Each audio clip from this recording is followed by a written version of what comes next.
Hello, everyone.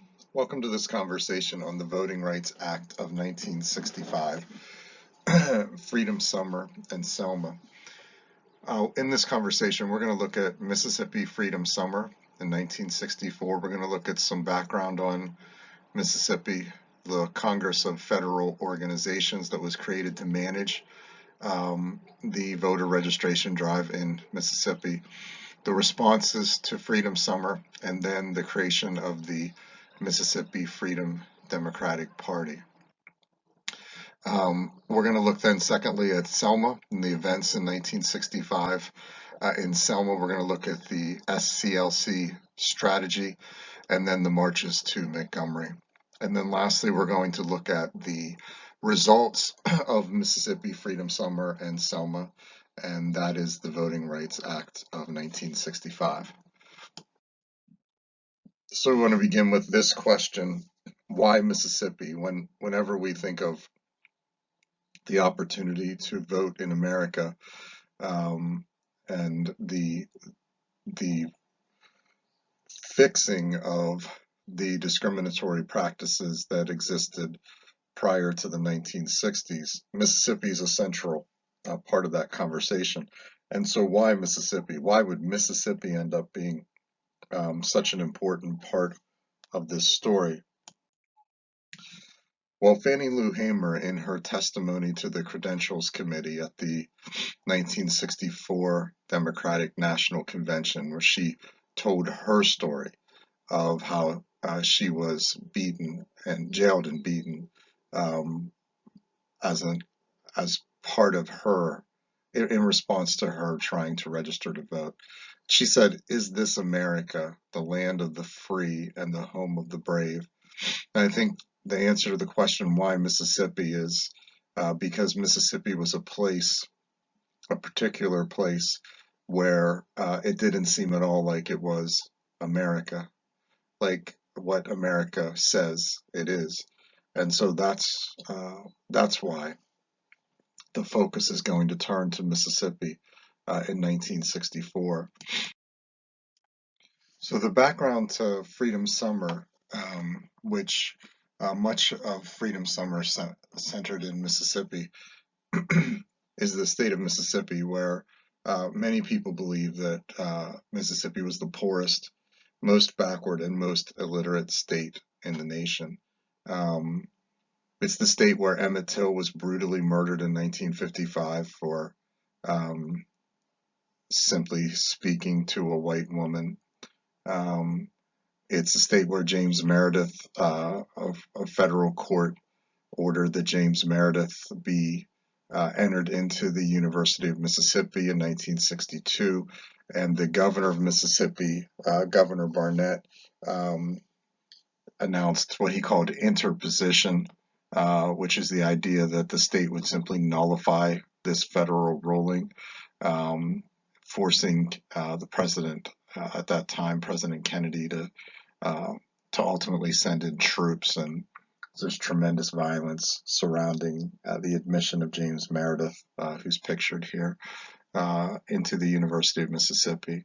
Um, SNCC and Bob Moses initiated voter registration efforts in Mississippi in 1962, and the response was that authorities would do things like changing registration dates, ramping up literacy tests, hanging Confederate flags in polling areas, create, being so slow with registration that really long lines were created and people were told to go home, and workers were arrested. Civil rights workers were arrested for things like trespassing and vagrancy and traffic violations and things like that. It's also in Mississippi that Herbert Lee, um, the one of Bob Moses's assistants, was murdered by Eugene Hurst, Mississippi state representative.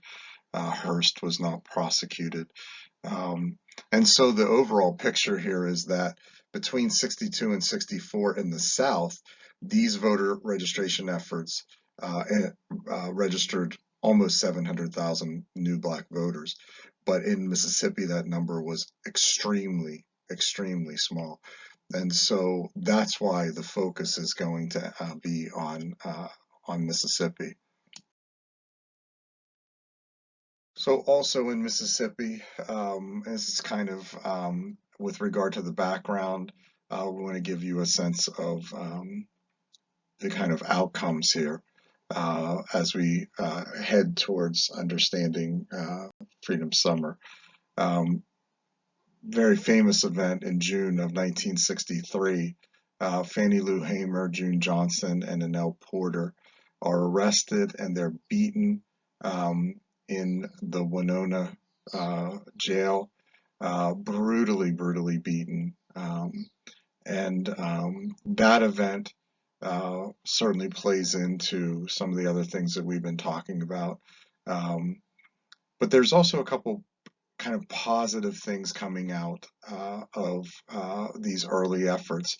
One is that blacks begin to gain some self-confidence, um, and just with the opportunity to vote. And there is some idea that a growing idea that uh, blacks are not apathetic. The disproof of black apathy. And thirdly, there's this reinforcement of the idea that political mobilization is possible, that it's actually possible to mobilize the black community to work on their own behalf. And then there is this idea that the inclusion of white students as volunteers will bring national attention to the movement and maybe create empathy within the nation. And then lastly, and also potentially white involvement could potentially protect blacks from violence. So there's a number of things at work here that relate to this conversation. So in order for Mississippi Freedom Summer to occur, the various civil rights groups decided to join together in what's called the Congress of Federal Organizations, and that was a Mississippi umbrella organization that included SNCC, CORE, the NAACP, and other groups under one leadership structure. At times, the multiple civil rights groups would at times conflict with each other or work against each other. So in Mississippi, there was an attempt to bring them all together. Uh, and these groups initially were divided over whether to allow whites to participate or not.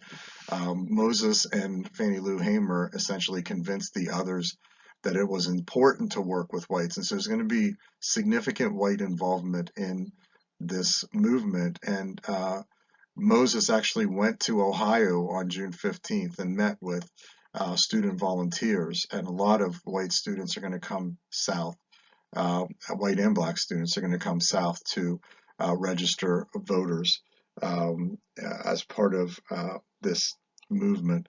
And on June 15th, this meeting is held, and it's a training session, and the volunteers are taught freedom songs, the dangers that they're going to face, how to respond to the things they're going to face, and just the importance of the right to vote and being able to be part of helping people to gain that opportunity.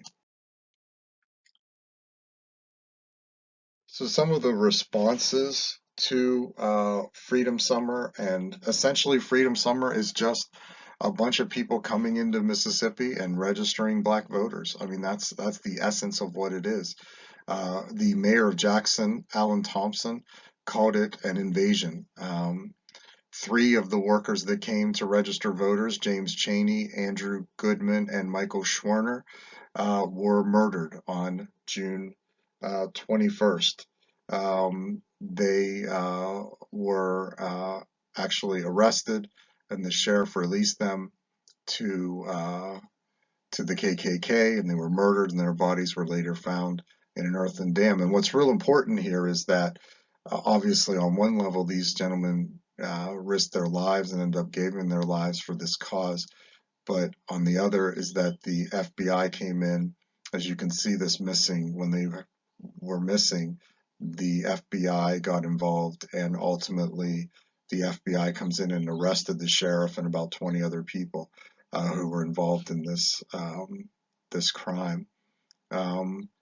The Congress of Federal Organizations after this, and it really is a significant radicalization that occurs, actually stops speaking about nonviolence. SNCC began to argue that their workers had the right to be armed. CORE began to accept protection of Black vigilante groups. So we see a radicalization in response to these murders. We also see media attention gained and a national consensus develop for some sort of action. The end result, as far as registering blacks in Mississippi, again, as we said before, is very slow. Um, Blacks could experience violence for registering, as we have seen, and they could also lose their jobs. So we have a lot of different pieces to this. Fannie Lou Hamer, for example, tells of how she was a sharecropper and she lost her home and her job as a result of being part of this movement. So in 1964, we have the creation of the Mississippi Freedom Democratic Party. And essentially what happened was um, black civil rights leaders in Mississippi decided to hold an election that was actually free because the regular election was not free because of the obstructions in place. And so the Mississippi Freedom Democratic Party um, held an election.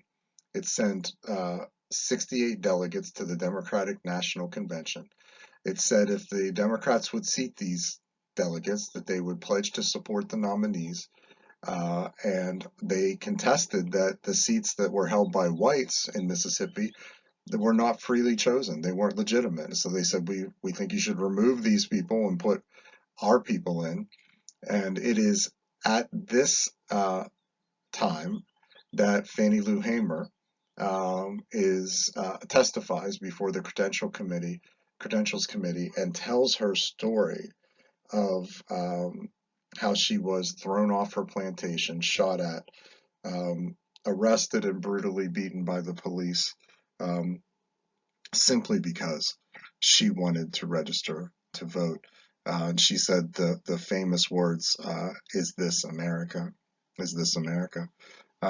Johnson responded to this because he didn't want chaos in the Democratic convention as he was trying to be reelected, by granting 2 seats to the Mississippi Freedom Democratic Party delegates. And he also said that any seats in the future um, that are given to delegates that are not freely chosen that they'll be unseated. They will not be seated.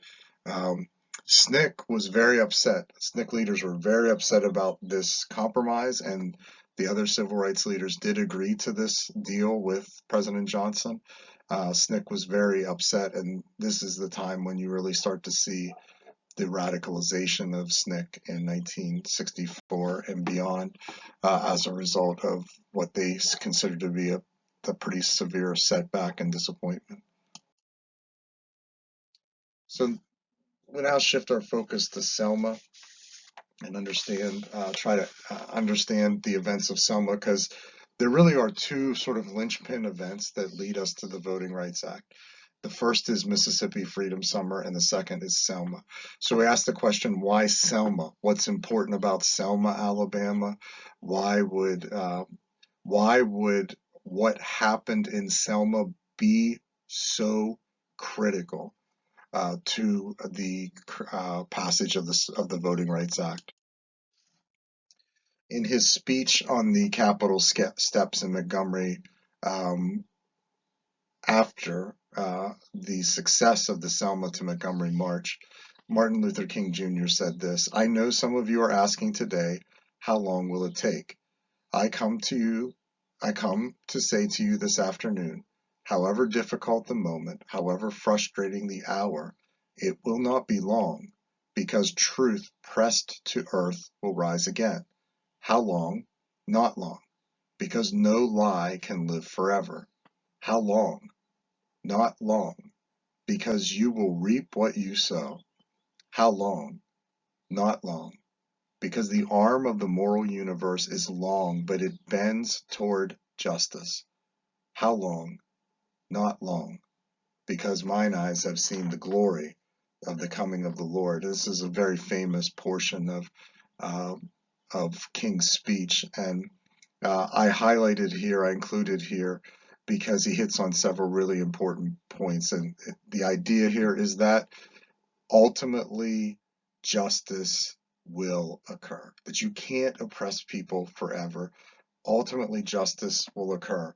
And essentially, that it might take a long time. And it has been a long time, as we have seen from our conversations. But I think the picture of Selma, both because of some of the things that happened at Selma, but also just because it is that moment uh, of uh, of sort of justice where people kind of come together and decide it's time. We've had the Civil Rights Act. We've already had some movement. There have been a whole bunch of other events. There's been a lot of violence. There's been a lot of things publicized. We now have more people understanding what's going on. There's more media attention. There's television. And it's just the moment. It's the critical moment. And Selma ends up being the place. Maybe not so much because of Selma as because of the time that the marches in Selma actually occurred. So the strategy of the Southern Christian Leadership Conference and in Selma, and this is definitely an SCLC led series of events in Selma, is to have nonviolent demonstrations exercising constitutional rights that would provoke racist resistance, and we've talked about that already. Um, that thirdly, the American people would see that racist resistance and demand federal intervention. It would create sort of a national sympathy or national consensus for action, and then that would pressure Johnson to initiate measures of immediate intervention and ultimately legislation. And this strategy uh, plays out really very, very clearly in Selma. So the city of Selma itself was majority black, but only 3% of the black population voted. In January and February of 1965, these protests for voting rights began, and as a series of marches to the Dallas County Courthouse, there were about 2,000 blacks arrested. King was arrested on February 1st. King employed the use of children again, just like he had done in Birmingham. Here you have a bunch of students, protesters, being arrested on one of these marches. And it is also at this time in Alabama where Jimmy Lee Jackson is killed by an Alabama state trooper as part of a series of demonstrations in the city of Marion, Alabama. It's always important to remember that uh, there are things happening all over the South all at the same time.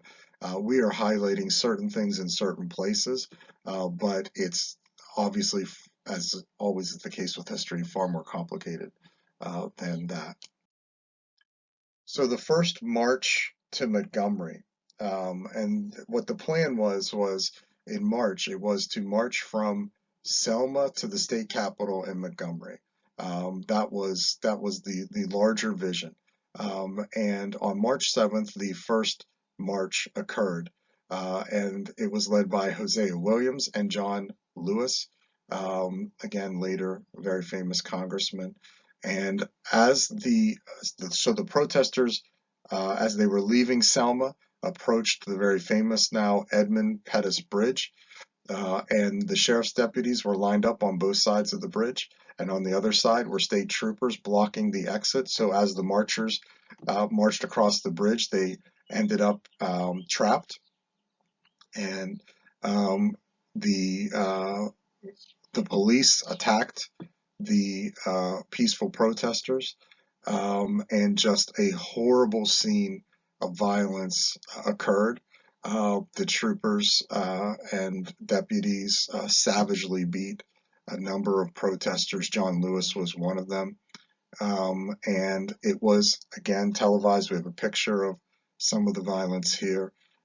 Again, you could see this stuff on television, and this is what really became sort of the fulcrum moment in the civil rights movement, in which national attention and consensus really started to build.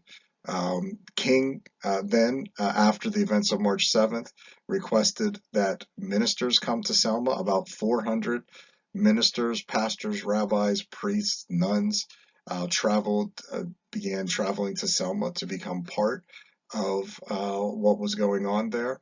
Another 4,000 clergy converged on Washington, D.C.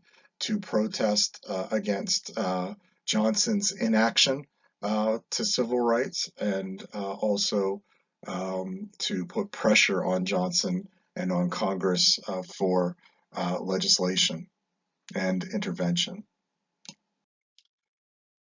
So a second march is going to occur on March 9th. This march, sometimes referred to as the Ministers' March, King did something that was very controversial. King actually leads this march, and so he had made an agreement because Johnson had said he did not want this march to occur, and there had been a court injunction saying that the march shouldn't occur, and they were kind of considering next steps in the courts.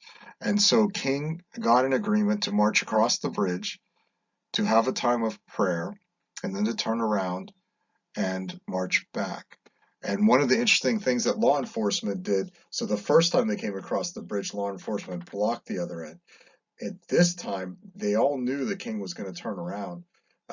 And so when King got to the other side, the law enforcement actually opened up and cleared the way so that they could go to Montgomery, which was an attempt to actually embarrass Martin Luther King.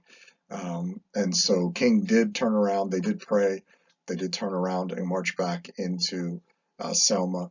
That night, three of the ministers that participated, three white Unitarian ministers, were attacked and beaten, and later James Reeb, one of those three ministers, died. March 9th caused even more clergy and teachers and college students, and the events of these Unitarian ministers being attacked drew even more clergy, teachers, and college students to Selma. This ultimately is going to lead to the action of President Johnson, who on March 15th addressed the joint session of Congress, gave a very famous speech in which he requested passage of the Voting Rights Bill. He compared Selma to Lexington and Concord, sort of a watershed movement in the civil rights movement, and he prevailed on the courts to allow the third march, the one that actually got to Montgomery, to occur, and required that Governor Wallace, remember he's the governor that stood and blocked entrance to the University of Alabama, he required Governor Wallace to protect the marchers. So the third march occurs on March 25th. 3,000 protesters leave Selma. And as they march to Montgomery, more and more people join. By the time they get to Montgomery, there's about 30,000 people. And then King gives his speech on the steps of the Capitol that we quoted earlier. Later that night, tragically, Viola Liuzzo was killed by the KKK as she was using her car to transport marchers back to Selma. So this is a very tragic event, obviously, and I think the importance here is to understand that there's almost nothing that occurs in the civil rights movement that doesn't have some sort of tragedy associated with it. So this is obviously a great moment of success for the civil rights movement and movement towards voting rights, and it's again accompanied by tragedy. So then the third thing we want to look at is the Voting Rights Act. And so we understand that Mississippi Freedom Summer and Selma are going to build a national consensus for action. They're going to pressure the federal government. Johnson's going to give into that pressure and decide to support a voting rights bill. But the question I have here is, why would we even need that? We know that the 15th Amendment says you can't deny somebody the right to vote because of their race, color, or previous condition of servitude.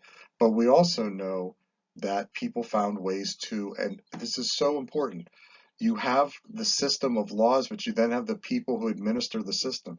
So you can have bad laws that say people can't do 1, 2, and 3, and that existed, but you can also have laws that are fine, but they are administered corruptly. You can corrupt the administration of the law. And so a Voting Rights Act was necessary because of the corruption of the administration of the law, in mostly, more than anything else. Lyndon Johnson, in his address to the joint session of Congress, said this: "The real hero of this struggle is the American Negro. His actions and protest, his courage to risk safety and even to risk his life, have awakened the conscience of this nation. His demonstrations have been designed to call attention to injustice, designed to provoke change, designed to stir reform. He has called upon us to make good the promise of America. And who among us can say that we would have made the same progress were it not for his persistent bravery and his faith in American democracy?" And so I picked this because Johnson says, why do we have to do a voting rights bill? Because we have to make good on the promise of America. That's important because the promise of America, what America says it is, was not true for Black Americans. And then secondly, I picked this because he says that and I think this is something we should really stop and contemplate.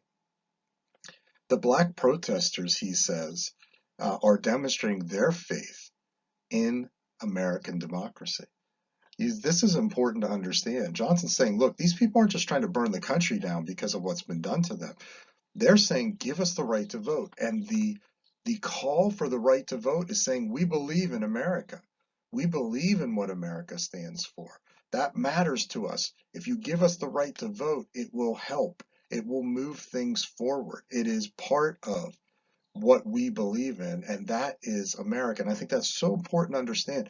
People that don't believe in America don't argue for the right to vote. They want something totally different. And so I think Johnson is really very, very accurate and thoughtful in his description of this situation. Let's make good the promise of America, and let's reward the faith in American democracy of Black protesters by giving them the secured right to vote. So the Voting Rights Act of 1965 is signed into law on August 6, 1965. It does several really important things. First of all, it authorized the Attorney General to send federal examiners to register voters. And so now the government of the United States is going to be in the business of registering voters anywhere where there seems to be anomalies in registration.